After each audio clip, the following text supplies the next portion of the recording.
Teoría de las nulidades y del negocio jurídico. Las teorías de las nulidades.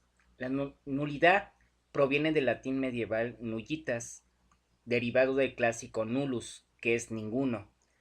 La nulidad de los actos civiles se reconocen como varios grados de invalidez y la doctrina clásica admitida por nuestra legislación señala la inexistencia, la nulidad absoluta y la nulidad relativa. El acto existente está definido según los datos y citas que aporta Borja Soriano en su estudio sobre la inexistencia y nulidad de los actos jurídicos según la doctrina francesa, como aquel que no reúne los elementos de hecho que supone su naturaleza o su objeto, y en ausencia de los cuales es lógicamente imposible concebir su existencia. Como se mencionó anteriormente, dentro de la el presente tema es referente al derecho positivo y con ello abarca lo que es la nulidad relativa y la nulidad absoluta. La nulidad absoluta es la sanción legal impuesta a los actos celebrados con omisión de un requisito exigido en consideración a su naturaleza o especie. La nulidad relativa es la sanción impuesta a los actos celebrados con presidencia de un requisito exigido en atención a la calidad o en estado de las partes. La diferencia entre ambos conceptos se darán con los siguientes conceptos, que es las causales de nulidad, el titular de la acción, la posibilidad de declararla de oficio y el saneamiento de la nulidad. Las causales de nulidad. Referente a la nulidad absoluta, está establecido bajo el artículo 1682. Esta siempre y cuando exista un objeto ilícito o causa ilícita. Cuando se omite alguno de estos dos requisitos, la formalidad que las leyes la perciben para el valor de ciertos actos o contratos en consideración a la naturaleza de ellos, y cuando los actos o contratos los celebran personas absolutamente incapaces. ¿Qué quiere decir esto? Referente a se basan básicamente a lo que es el acto jurídico. El acto jurídico es una responsabilidad o un hecho en el cual, digamos, la compra y venta de un auto. Las personas obviamente existen o llegan a un acuerdo en el cual uno de ellos tendrá que entregar el pago por el artículo y el otro se verá obligado a entregar precisamente el automóvil para poder terminar ese contrato que está realizando. Pero sobre todo, si ese contrato, como lo menciona en la parte final, la celebran personas absolutamente incapaces, es decir, que no tienen derecho sobre el artículo a vender, que sea una persona con discapacidad, esa nulidad absoluta se da por efectuada, es decir, es aplicable. La nulidad relativa, de acuerdo con el inciso final del mismo artículo 1682, los casos de nulidad están dados por cualquier otra clase de vicios. Esos vicios pueden surgir derivado a ese mismo contrato que habíamos mencionado anteriormente, alguna omisión del contrato o una adición que se haya estipulado después de haberse hecho la compra y venta del artículo. Ahí se puede exigir lo que es la nulidad relativa.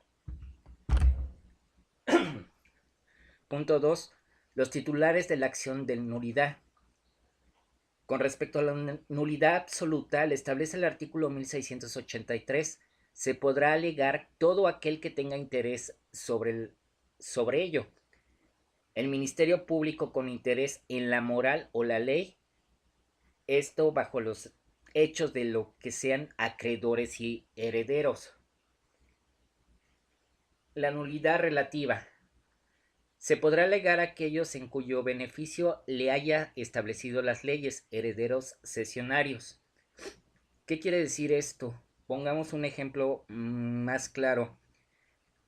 Puede surgir prácticamente el trámite y regresamos básicamente a lo que es el acto jurídico, digamos en la herencia. Si un documento ya está debidamente requisitado ante un notario, que es el testamento, eso prácticamente se daría a conocer como una nulidad absoluta, debido a que ya hay un acreedor y un heredero, y simplemente el Ministerio Público da fe en que es realmente lícita ese, ese testamento.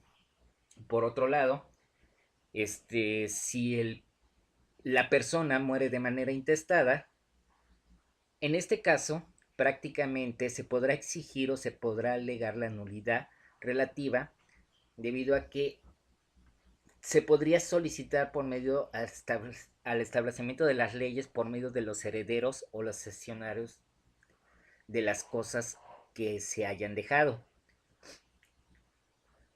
En estos casos, la nulidad no es solo una sanción, sino también una protección que la ley establece a favor de aquellos que han sufrido el vicio. Como se había mencionado, un vicio es algún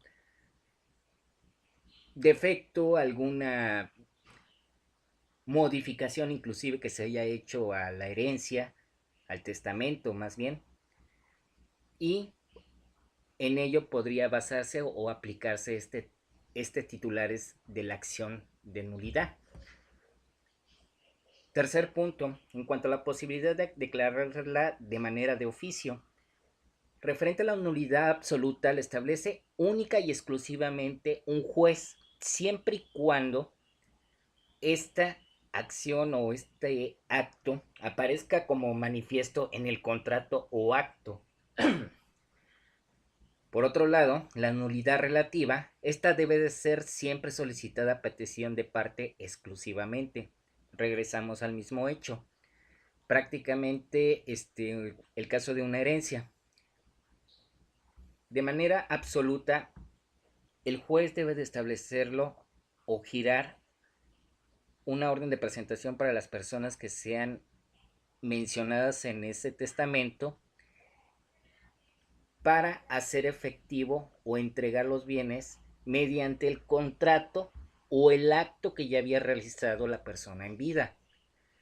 Por otro lado, si murió intestado, la nulidad relativa aplica para aquellos beneficiarios que se vean interesados en solicitar la acreditación de esos bienes. El saneamiento de la nulidad.